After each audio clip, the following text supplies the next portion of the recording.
Do you want the best tips to make a ton of money with every role in Red Dead Online? Well, this is the video for you. Ever since Red Dead Online launched, I have done my best to always bring you guys the best tips and tricks and guides when it comes to money making, gold grinding, and ranking and leveling up fast. And I have a role ranking from worst to best video linked in the description below if you would like to go check that out.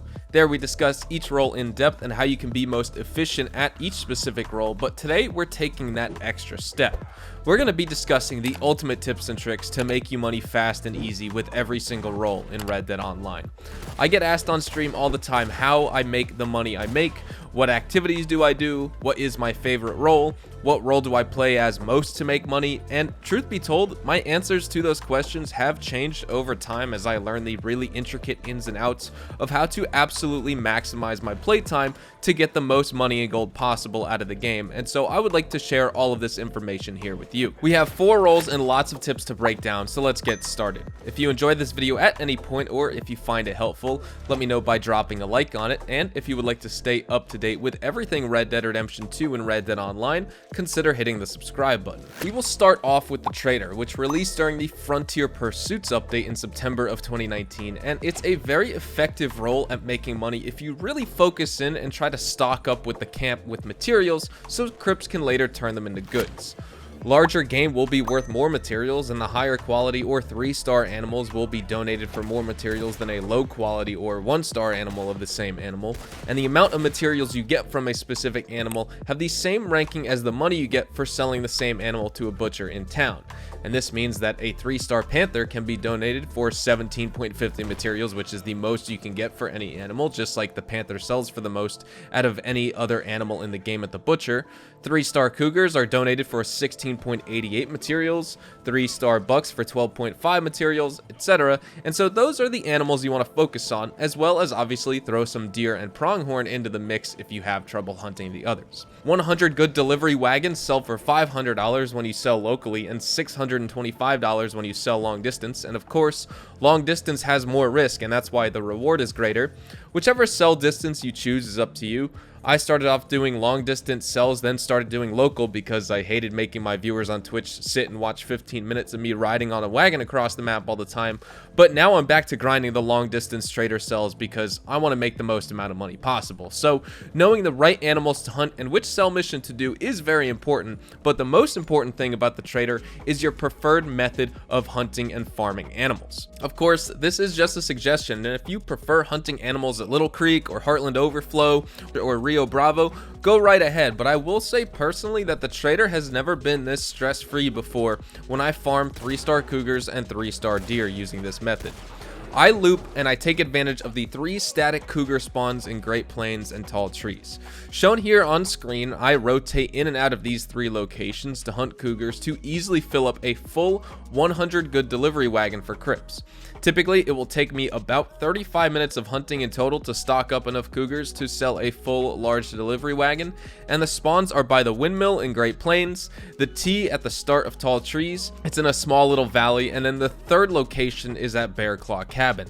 These cougar spawns are on a 3-minute respawn timer, so make sure you leave the area and return to that point later on. You can feel free to take your wagon around to each location, although I wouldn't recommend using a hunting wagon because it's known to make animals spawn less, so it's better to hunt a pack of deer or pronghorn and then call the wagon to stow the animals as opposed to riding around on the wagon itself and trying to hunt on it. But either way, I go from one spawn, hunt the animal, stow it on my horse, ride to camp I set up close by in tall trees, donate the animal to crypts, ride to a different cougar spawn point, hunt that one and then donate it, ride to the 3rd or the other spawn, whichever I'm really closest to, and farm cougars using this 3 cougar spawn method. Pay attention to how many goods you made since you've last resupplied as well, so you can resupply and jump back into production as soon as possible and with as little downtime as possible, and even try and line up your trader hunting while you do some daily challenges or work on other roles. I livestream on Twitch daily for about 4+ hours most days of the week, and during this time I'm typically getting through one full sell of a large delivery wagon, earning me an easy $625 for the stream at the very minimum. And the only reason I'm doing this is because I'm actually combining this with the Moonshiner role to make an additional $226 every hour. So now let's talk about the Moonshiner role. It released with the Moonshiners update in December, and it's personally one of my favorites in terms of its gameplay. Yes, the role completely broke the game. There are tons and bugs of glitches from this role and the update that really haven't been fixed, but here I'm only talking about the gameplay. The Life O Shine Moonshiner story missions were fantastic, the bootlegger missions are incredibly fun and an easy way to lower the investment in your moonshine production costs, and the fact that you can take on rival moonshiners or the trigger-happy revenue agents in free roam is something I really enjoy, and not to mention how the process of selling moonshine is really straightforward, easy to learn, and a fantastic way to make money because 90% of the moonshiner role is passive money making. You don't need to go hunting for animals like the trader. You don't need to go on resupply missions or buy supplies for the trader either. You just need to pick some flowers and other herbs. To make the most amount of money possible as moonshiner, you'd think you just opt for a strong moonshine sell of 3-star moonshine, and honestly, I would just give a big disclaimer here and say it's not as worth it as you think. For a specific type of player who doesn't sell collectible sets or worry about the collector roll, it's probably worth it as you can make $247 from 3-star moonshine, but that requires you cough up one of your precious collectible items, to which I would say save the collectible, make 2-star moonshine that sells for $226, and put the collectible towards selling a set at a later date, because the sell bonus for the full collection is worth much more than the $20 extra you get for the moonshine sell for the 3-star moonshine, or the $10 to $20 you'll get for selling the collectible on its own. My method of making money with the moonshiner is using the 2-star appleberry crumb recipe, and I use this recipe for a few reasons. The first is that the buyer is always available. I won't need to worry about when I can sell my moonshine because I can always sell it whenever I want. And the second, I get that notification on my screen that my moonshine production has completed and is ready to be sold, I'm already fast traveling to my shack ready to make some money. The second reason I make the appleberry crumb recipe is because you can get and gather all the ingredients for absolutely free. And the third reason, of course, is my moonshine shack's proximity to all the ingredients themselves. Appleberry crumb requires vanilla flowers, blackberries, and apples. My moonshine shack is set up in the bayou, so all around Le Gras are vanilla flowers growing on trees, and I can easily gather 20 in about 10 minutes, and that's 20 moonshine cells worth of vanilla flowers, or basically 20 hours of gameplay, so it's not like you need to go out flower picking for extended periods of time like you need to hunt animals for the trader. I get all of my blackberries in tall trees when I farm the cougar locations, and it's really easy to get out there too because my camp is always set out there, meaning I don't need to pay the full fee for the Manzanita Post fast travel because I'm actually fast traveling to my camp at a discounted rate. And lastly, for free apples, I go to the Braithwaite Manor horse stables behind the actual mansion, and there you can find knocked over crates of apples, and you can take at least 10 from this pile. It's a really easy way to get the materials for the recipe. So, after you've gathered all your ingredients, just get a strong moonshine production going of the appleberry crumb recipe, and use the first 48 minutes you have to wait for your production, or if you're not max rank moonshiner, it will take 1 hour, but either way, use this time to go farm your cougars for your trader business, or use this time to go collecting or bounty hunting, whatever you want. That's why I love this role. It's the most passive money-making role in the game, and therefore, whatever you actually like to do in Red Dead Online, it's very wise to always have a moonshine production going because honestly there's zero reason not to. Like I said before, my shack is set up in the bayou because of a few reasons as well. The close delivery locations, the farms above Saint Denis, the Saint Denis Saloon, the Saint Denis fence, and the shack down by Shady Belle, which is the furthest delivery location. So those are the 4, they're really close by. Another reason is the smooth trails for your deliveries, so you won't lose moonshine even if you're careless or reckless on your sell missions. Another reason is close proximity to the Le Gras fast travel post to get to your shack sometimes or get away from your shack, and Saint Denis fast travel post when you finish your sell missions. And then lastly, why I love the shack location in the bayou is because lots of collectibles spawn around the shack.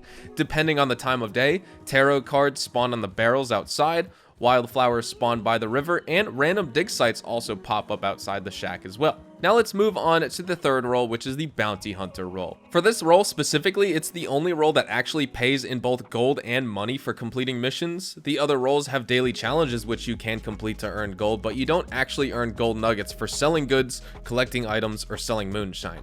The only way to earn gold with those roles is by completing the daily challenges and resetting the awards that come with that role. But with that being said, the bounty hunter role is amazing for earning gold while multitasking, and I have a gold guide on my channel if you would like like to go give it a watch, again, it's linked in the description, and you can get all the details on that by watching that video, but let's go over it right now here as well. Right now, we are shifting gears to earning gold, of course, but you still earn lots of money by implementing this method into your gameplay. So don't worry, because if you focus solely on maximizing money with the bounty hunter by dragging out the timer and doing legendary bounties, yeah, you can make way more money off of the bounty hunter role alone than by doing the method I'm about to tell you, but then you'll also be forfeiting the Moonshiner and Trader productions because those are halted when you're not in a free roam lobby, and then you can't also collect too many sets during legendary bounties as well besides tarot cards, or at least the most lucrative runs, which would be the jewelry and the coins. You can't collect those during legendary bounties. So let's talk about the bounty hunter role and earning golden money. The key is 12 minutes on bounty missions. The game pays you gold at a rate of 8 nuggets every 3 minutes. So whatever activity pays you in gold, at 3 minutes you make 8 nuggets, 6 minutes you make 16 nuggets, 9 minutes you make 24 nuggets, 12 minutes you make 32 nuggets, 15 minutes you make 36 nuggets, 20 minutes you make 40 nuggets, 25 minutes you make 44 nuggets, and at 30 minutes you make 48 nuggets, and that's the cap. So as you can see from this pay sheet, the rate at which you are earning the most amount of gold in the shortest amount of time is at 12 minutes. Sure, you can also spend 12 minutes on stranger missions and earn the same amount of gold, but bounties are a nice way of doing this because you always start with a hidden timer. This means you can spend 9 to 12 minutes waiting, hunting, collecting, etc., and then when the 12 minutes is up, you can quickly complete the mission every time. The countdown timer won't appear on screen for bounties until you reach the target, which allows you to multitask beforehand and in the exact amount of time you want. And for stranger missions, some do have a hidden timer allowing you to go off and do other things in the meantime, but mostly that countdown timer starts right away. So it would be more wise to almost complete the mission, but right as you almost complete the stranger mission, that's when you can use the remaining time to go do other things. Bounty Hunter is just a more efficient and effective way to do it. That's all I'm saying. Whether or not you want to spend the 15 gold on the Bounty Hunter to make gold and money grinding easier is up to you. I think it's worth it, but maybe for someone else who doesn't play a lot, it wouldn't be. Again, in that video about the ultimate way to earn gold in Red Dead Online, and also this video, I will have my spreadsheet linked down in the description below, and you can feel free to go check that out. Dragging out the timer for more gold will also award you more XP and money as well, and I still recommend shifting your focus to gold grinding with the Bounty Hunter because 12 minutes on a bounty every single time for hundreds of bounties still means a ton of extra money in your pockets, and like I said, this way you can still give plenty of attention to other lucrative roles in the game. Saving the best for last, let's talk about the Collector, by far the easiest way of making money in Red Dead. To make it even easier, check my description for a link to the Gene Rocky Collector map. This map has everything. All collection sets and their collectible spawn points updated in real time every single day, Madame Nazar locations, locations of herbs, animal spawns, fish spawns, all the random encounters, treasure map locations. The list really just goes on and on. This is your Red Dead handbook, and you shouldn't hit the trails without it.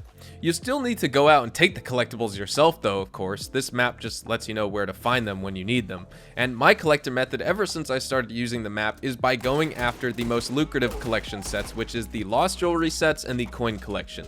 That's an easy $1,888 and over 15,000 XP in just under an hour and a half. Sure, you can go after all the sets and make $4,000 plus a day, but just keep in mind that will probably take you over 5.5 hours. It will require all of your focus, and honestly, just makes me personally want to jump off of a bridge after a while, so it's best to keep it at a minimum if you want to have some fun here. Between the time the Collector role released and Moonshiners, when Rockstar added new spawn locations and day cycles for collectibles, it was my mission to always get the Lost Jewelry and the Coin Collections every single day, but now I just simply can't do it anymore. I don't even find myself getting coin sets that much anymore. Of course, some days on stream I'm really in the mood to go collecting, while I also multitask and work on Trader and Moonshiner, but my money making method since December really has been mostly Moonshiner combined with other activities, whether it's Moonshiner as my passive activity and also combine that with bounty hunting with collecting or bounty hunting with trading. There's no wrong answer here when it comes to making money with the roles. There's effective methods, there's efficient methods, and then there's the the ultimate methods, but all of my tips and tricks discussed in this video is how I make my money, and I encourage you to try out these methods as well and see how they work for you. If you have any other questions to ask about any of this or something else, you can catch me on Twitch at HazardousHDTV most days of the week. More details on that later, but that is where we are going to wrap up today's video. I would love to get your thoughts and opinions in the comments section below regarding all of these money-making methods. If you have tried any of them out, which one do you like most? And if you have any extra tips, please give them to viewers who may need them. Hopefully you all enjoyed the video, and if you did, hopefully I earned your like on it. And of course, if you are new to the channel, consider hitting that subscribe button to stay up to date with all things Red Dead Online, Red Dead Redemption 2, and even Rockstar games as a whole. We'll be sure to always keep you guys up to date with updates, information, tips, tricks, and even leaks, and we'll keep you guys updated here on the channel daily, so make sure you hit that subscribe button. If you guys also want to follow me over on Twitch, Twitter, and Instagram, those are the best places to get connected with me outside of YouTube. I practically live on all three of those websites, and you could feel free to strike up a conversation or even ask me a question. Whatever it may be, you can follow me at HazardousHDTV, and all of my social media links, including my Discord, can be found in the description down below. With that said, thank you all so much for watching. I hope you all have a fantastic day, and I will see you guys in the next Red Dead Online video. Adios, amigos.